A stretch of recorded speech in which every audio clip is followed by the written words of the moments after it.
కళ్యాణ్ గారు గురించి అందరికీ తెలిసిన విషయం.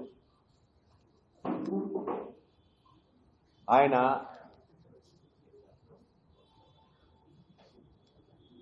కులాలను కలిపే ఆలోచన సిద్ధాంతం,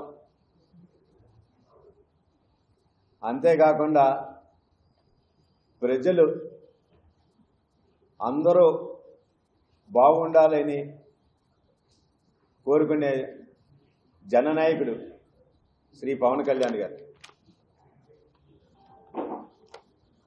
ప్రజలకు ఆయన చేసిన సేవలు, సహాయం, ఆయన మంచితనం చూసి ఈరోజు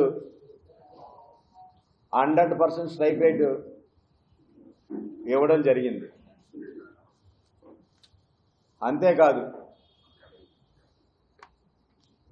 ఆయన బలపరిచిన కూటమికి ఘన విజయాన్ని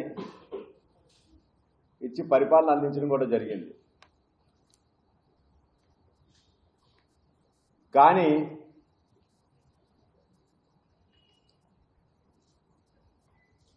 సభ పార్టీ వైసీపీ వాళ్ళ సిద్ధాంతాలు ప్రజల్ని విడగొట్టి రాజకీయాలు లబ్ధి పొందాలని చూస్తూ ఉంటుంది. ఆ ప్రయత్నం మీరు గమనిస్తూనే ఉన్నారు.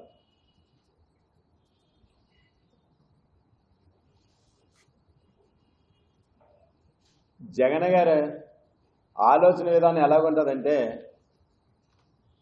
కులాలు మతాలు మధ్య గొడవలు రెచ్చగొట్టి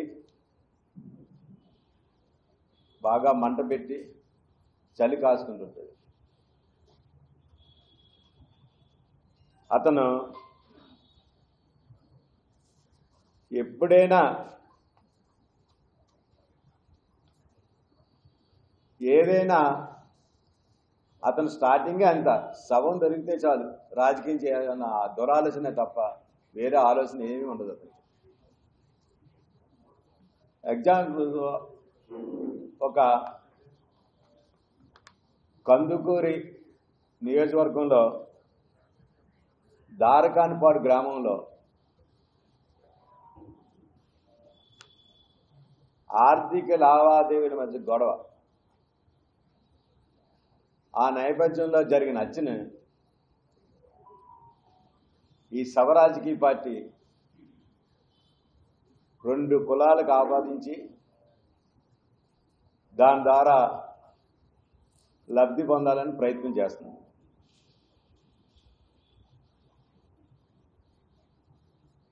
ఈ విషయమే సోకాల్ వైసీపీ నాయకులు పరామర్శించడానికి వెళ్ళి ఆవిడ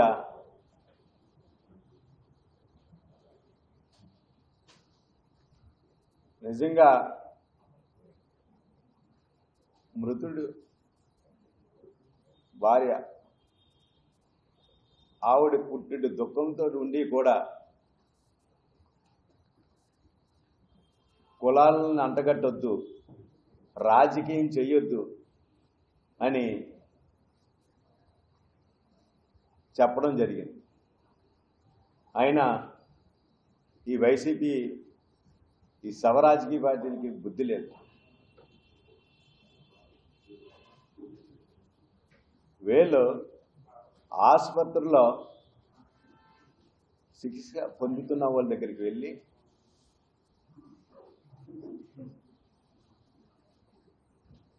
వాళ్ళని పరామర్శించడానికి అని వెళ్తూ మళ్ళీ ఎవరు మనకి సంబరాల రాంబాబు, మన సంక్రాంతి కూడా వచ్చేస్తుంది, బుడబొక్కలాడు అంటాం కదా, ఎప్పుడు కూడా అతను మినిస్టర్ అయ్యుండి గత ప్రభుత్వంలో పవన్ కళ్యాణ్ గారి గురించే మాట్లాడేవాడు, ఇంక వేరేది ఏం లేదు. అతని సాకేంటో కూడా మర్చిపోతాడు, అలా చేసాడు. అయినా సరే ప్రజలు బుద్ధి చెప్పినా సరే మరలా ఇప్పుడు ఆ సంబరాల రాంబాబు మళ్ళీ ప్రతిపక్షంలో కూర్చోబెట్టినా సరే, ప్రతిపక్షం లేదు అసలు, అతని డిపాజిట్లే రాలేదు. అటువంటి వాడు కూడా మళ్ళీ ఈయన ఏది సినిమా గురించి అయినా దేని గురించి అయినా పవన్ కళ్యాణ్ గురించి మాట్లాడడానికే ఆ పగడాసగాడు వచ్చి ఏదో మాట్లాడుతుంటాడు.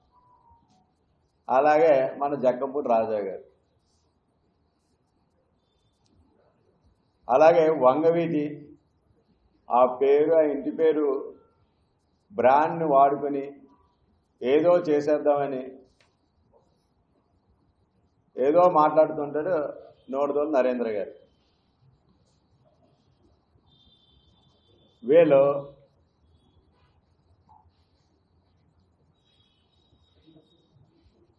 సవరాజకీయాలు చేయడానికి, కులాల మధ్యన గొడవలు పెట్టడానికి పెడుతుంటారు. వీళ్ళు ఏం మాట్లాడతారో వీళ్ళకే తెలియదు, వీళ్ళు పిచ్చెక్కి మాట్లాడుతుంటారు. అలా అంటారు. A1 ముద్దాయి అంట, ఎవరు పవన్ కళ్యాణ్ గారంట.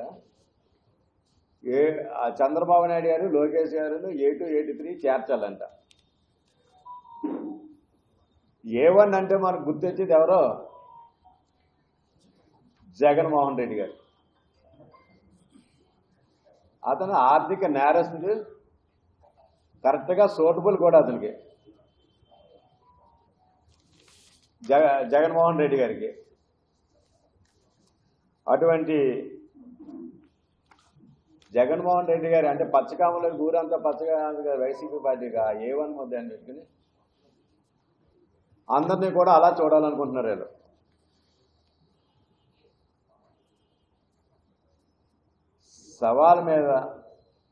శవం మీద పుట్టి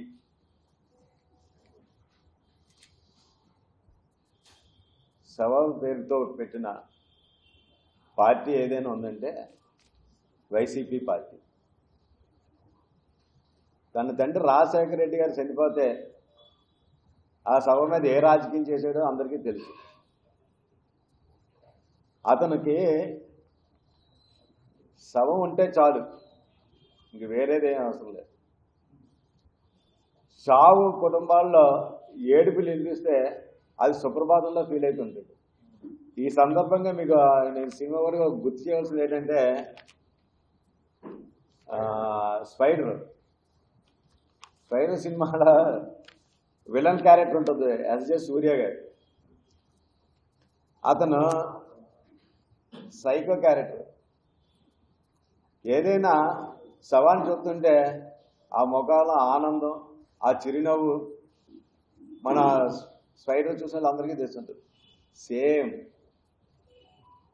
అదే క్యారెక్టర్ జగన్మోహన్ రెడ్డి గారు. మనం చూసాం చాలామంది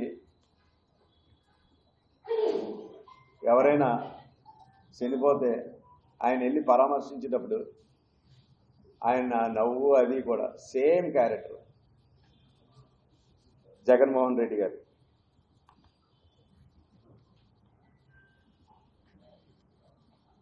అటువంటి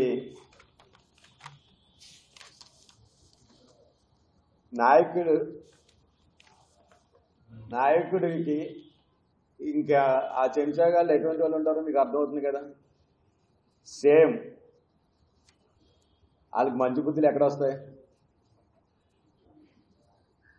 ప్రజల్లో తరిమి ఇంట్లో కూర్చోబెట్టిన వాళ్ళకి బుద్ధి లేదు. కులాల మధ్య గొడవలు పెట్టి రాజకీయాలు చేయాలనుకుంటున్నారు. పవన్ కళ్యాణ్ గారి నింద వేస్తే సూర్యుడి మీద ఉమ్మి వేసినట్లే, అది అందరికీ తెలిసిన విషయం. అంటే దాని అర్థం మీరు అది మీ మీదకే పడుతుంది.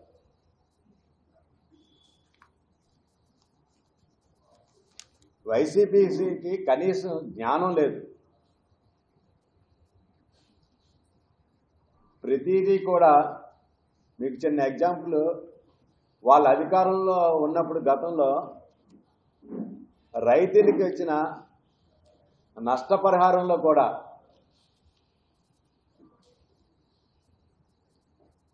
వీళ్ళ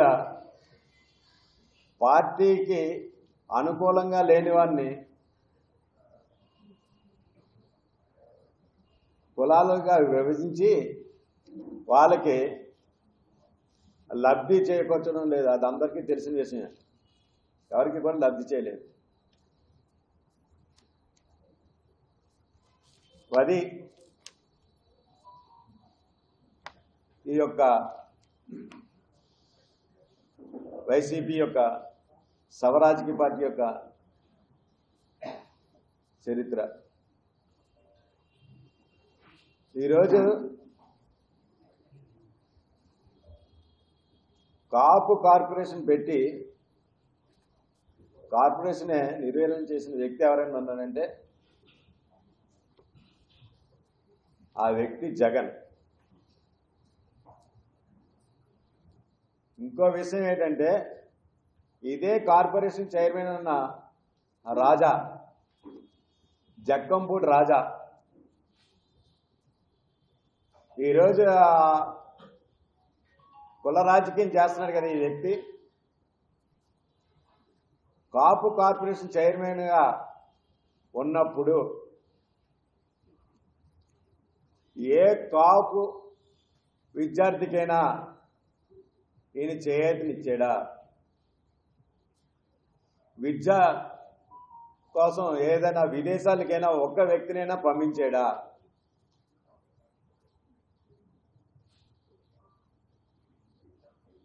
ఎవ్వరికీ కూడా ఏ విధమైన సహాయ సహకారాలు అందించకుండా మీకు ఈ విషయం ఇప్పుడే ఇంకో విషయం గుర్తించుకోవాల్సిన విషయం, ఈ జక్కంపూడి రాజా గురించి మీకు చెప్పాలా. ఈయన ఎలక్షన్లో ఓడిపోయిన వెంటనే ఈయన ప్రెస్ మీట్ పెట్టారు, గగ్గోలు పెడతారు. ఏం పెట్టాడు? ధనంజయ రెడ్డి ఎవరు జగన్మోహన్ రెడ్డి గారి దగ్గరికి మనం చేరనేయటం లేదు, మా విషయాలు తెలియజేయటం లేదు, మీ అందరికీ కూడా తెలియజేశాడు కదా, గుర్తుందా? ధనంజయ రెడ్డి గారు మమ్మల్ని ఫోన్ వేయటం లేదు, గగ్గోలు పెట్టాడు ఈయన. కాపులు కార్పొరేషన్ చైర్మన్గా నీకు ఇచ్చిన గౌరవం జగన్మోహన్ రెడ్డి గారు, అది జక్కంపూడి రాజా గారు. ఆ రోజు ఏడుపులు పెడబొప్పులు పెట్టారు మీరు, గుర్తుందా లేదో? వైసీపీ పాలనలో రాష్ట్రాన్ని 3 ముక్కలుగా విభజించి రాయలసీమను ఒక రెడ్డికి, ఉత్తరాంధ్ర ఒక రెడ్డికి, మన కోస్తాంధ్ర ఒక రెడ్డికి. అందరూ తెలీదా? అప్పుడు ఏం చేస్తున్నారు మీ సోకాల నాయకులు? ఆ రోజు ఎంతో బాధ వ్యక్తం చేసావు. ఈరోజు ఏదో సవ రాజకీయ పార్టీ అని ఊరికి అంటలే, మీకు అవకాశం వచ్చింది.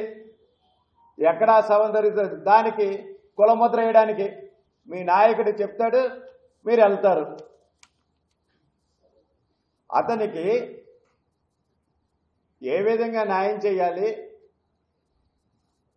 మీ జగన్మోహన్ రెడ్డి గారు ఏ విధమైన సహాయం చేస్తున్నాడు ఆయనకి, మీరు అందరూ ఏ విధంగా ఆ కుటుంబాన్ని ఆదుకుంటున్నారో అది చెప్పండి, ప్రజలు హర్షిస్తారు. అంతేగాని మీ ఇష్టం వచ్చినట్టు కుల రాజకీయాలు చేస్తే ప్రజలు గమనిస్తారన్నారు. గతంలో ఎలా చెప్పాలో మళ్ళా అదే బుద్ధి చెప్తారు మీకు. మీరు అదే అధికారంలో ఉన్నప్పుడు గుర్తులేదా? మా వైసీపీ మీ వైసీపీ ప్రభుత్వం ఉన్నప్పుడు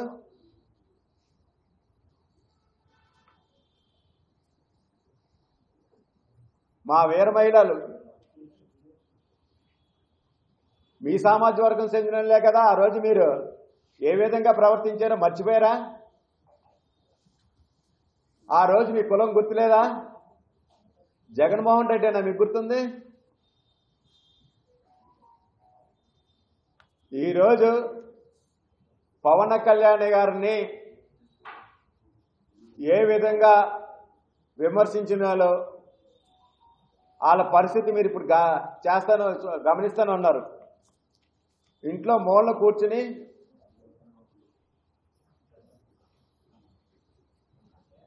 బాధపడుతూ అనవసరంగా పవన్ కళ్యాణ్ గారిని జోలికి వెళ్ళడం వల్ల మాకు ఈ పరిస్థితి వచ్చింది, గగ్గోలు పెడితే ఇంట్లో కూర్చుంటున్నారు. మళ్ళీ మీకేమైంది?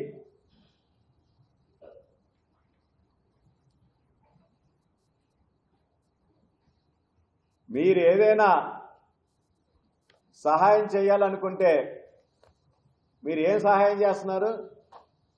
మీ జగన్మోహన్ రెడ్డి గారు ఆ కుటుంబానికి ఏం చేస్తున్నారో తెలియజేయండి. అంతేగాని మీరు అధికారంలో ఉన్నప్పుడు ఒకలాగా, ఓడిపోయిన ఇదే రెడ్డి గవర్నమెంట్ని మీరు తిట్టడం, గగ్గోలు పెట్టడం, అవన్నీ మళ్ళీ ఒక్కసారి గుర్తెచ్చుకోండి. మళ్ళీ ఆ తప్పు, ఆ పొరపాట్లు చేసుకోకండి.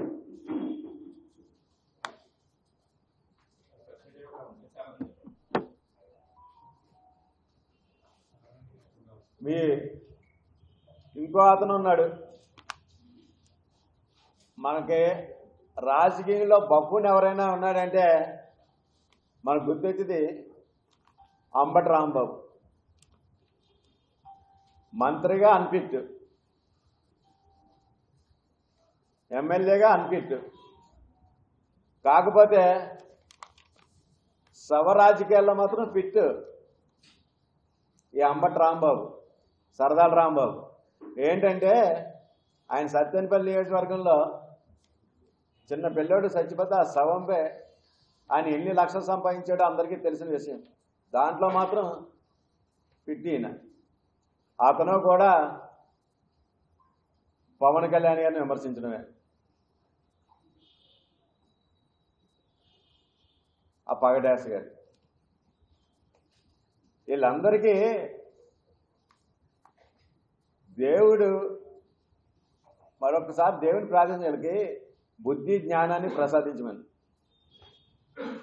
మొన్న కూతురికి కూడా పెళ్లి చేశాడు అమెరికాలో. ఇంకా పెద్ద మనసు అయినా ఉంటాడనుకుంటే అది లేదు. మళ్ళీ వచ్చేసాడు, మళ్ళీ మొదలెట్టేశాడు పగడాస్ గారు.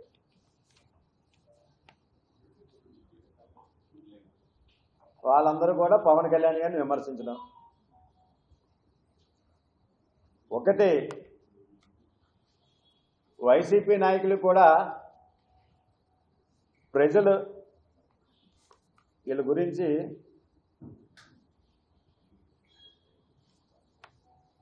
ఈ వైసీపీ నాయకులు నిజస్వరూపాలు కూడా తెలుసుకోవాలి. ఈ నాయకులు బంధుత్వాలు, వ్యాపారాలను మాత్రం ఇతర కులాలతో కలుపుకోవచ్చు. అలా చేయడం ఎవరు తప్పు పట్టరు. కానీ అదే నాయకులు మాత్రం కులాల వారిగా విడిపోవాలని, కులాల పేరుతో కొట్టుకోవాలని చూస్తుంటారు.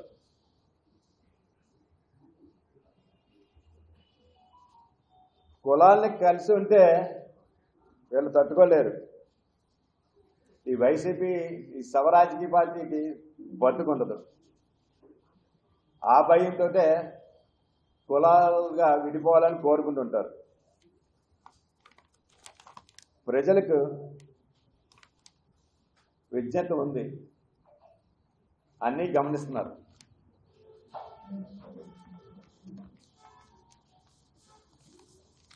సవరాజకీయాలు ఆఫ్ చేయండి.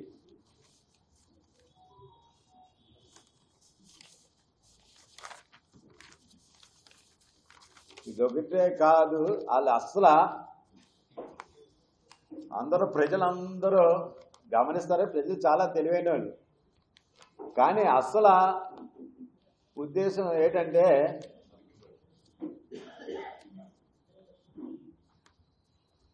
మనకి